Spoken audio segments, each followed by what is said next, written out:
இயேசுவின் அன்பு இதயங்களுக்கு காலை வணக்கம். இந்த நாள் உங்களுக்கு ஆசீர்வாதமாக அமைய வாழ்த்துக்கள்.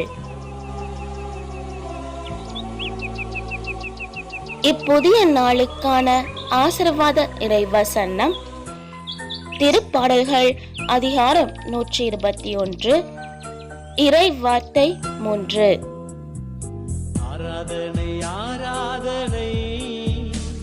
அவர் கால் இடராதபடி பார்த்துக் கொள்வார்.